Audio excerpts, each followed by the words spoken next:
दोस्तों, एक important topic के साथ इस चैनल पर आप सभी का स्वागत है। आज हम बात करेंगे छुट्टी अथवा अवकाश की। ऐसे ऑफिस में काम करते हैं जहां पर अकाउंट से संबंधित काम होता है या आपको अपने साथ के स्टाफ वालों का पैरोल बनाना पड़ता है अथवा सैलरी स्लिप जनरेट करना पड़ता है, तो भी उसके लिए भी हमें छुट्टियों की जानकारी होना ज़रूरी है कि कितने तरह की छुट्टी होती है और किस तरह से छुट्टियों को हम वर्गीकृत किया जाता है। दूसरे शब्दों में कहा जाए है कि छुट्टियों का क्लासिफिकेशन किस तरीके से होता है। छुट्टियों को मेन 4 तरीके से बांटा जाता है। कहा जाए तो ये 4 होते हैं। एक होता है आपका मेडिकल लीव, जिसको चिकित्सीय अवकाश कहते हैं।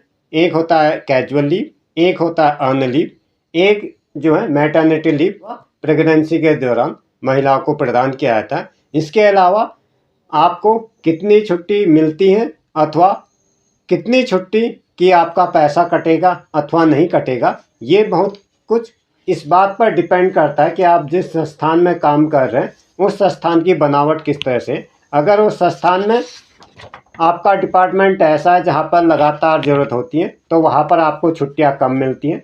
अगर हम गवर्नमेंट सेक्टर की भी बात करें, पुलिस और आर्मी में छुट्टियाँ अपेक्षा कम मिलती हैं। और टीचिंग का अगर आपका प्रोफेशन है, इसमें अपेक्षा छुट्टी ज़्यादा मिलती है। टीचिंग में भी अगर आपका क्लरिकल काम है तो इसमें आपको छुट्टी अपेक्षा और कम मिलती हैं। कैलेंडर के हिसाब से छुट्टी 2 तरह की होगी। एक नेशनलाइज हॉलीडे, जिसको कैलेंडर में लाल रंग से दिखाया जाता है, उनको नेशनलाइज हॉलीडे कहा जाता है।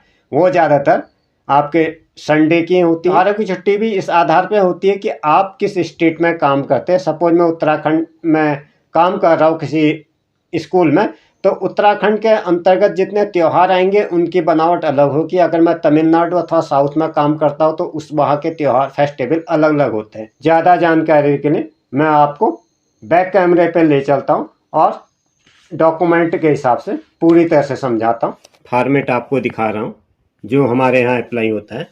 नॉन सैलरीड अवकाश है, अवैतनिक अवकाश, इसमें आपको कोई वेतन नहीं मिलेगा। ये मेडिकल लीव होती है जो आपको चिकित्सा संबंधी कभी काम पड़ जाता है तो उसके लिए होती है। आकस्मिक अवकाश, medical leave, casual leave and earn leave इसको कहा जाता है। अर्न लीव मतलब आपने कमाई हुई छुट्टी, आपने इतना काम कर दिया, कभी छुट्टी दिन काम किया तो उसके नेक्स्ट दिन में आपको अर्न लीव कहा जाता है।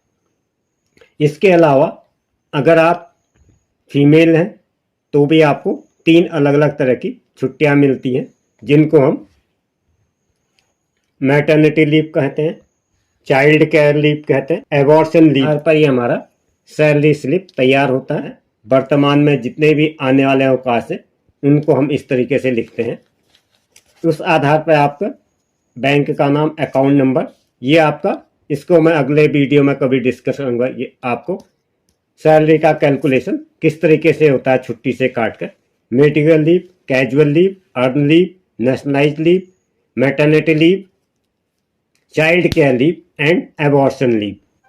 इस तरह से कैलेंडर आप सभी के घरों में होते हैं। ये इसमें जो भी दिखाए जाते हैं आपके लाल रंग से, जो भी लिस्ट, गजेस्टेड हॉलीडे इनको कहा जाता है। अगर हम बैंकिंग सेक्टर की बात करें तो उसमें हर दूसरे शनिवार को उनको छुट्टी मिलती है। अगर आप स्टेट गवर्नमेंट के कर्मचारी होते हैं, केंद्र सरकार के द्वारा नियोजित संस्थान में काम करते हैं, तो उसमें आपको एक छुट्टी अलग से मिलती है सैटरडे की।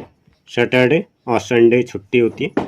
वहाँ पर जैसे कि दिल्ली वगैरह में 5 डे वर्किंग होता है। इसके एवज में उनके वर्किंग आवर्स 1 घंटा बढ़ा दिए जाते हैं। जैसे कि यहाँ पर ऑफिशियल टाइम 10 से 5 होता है, तो वहाँ पर क्या होता है 9 से 6 होता है।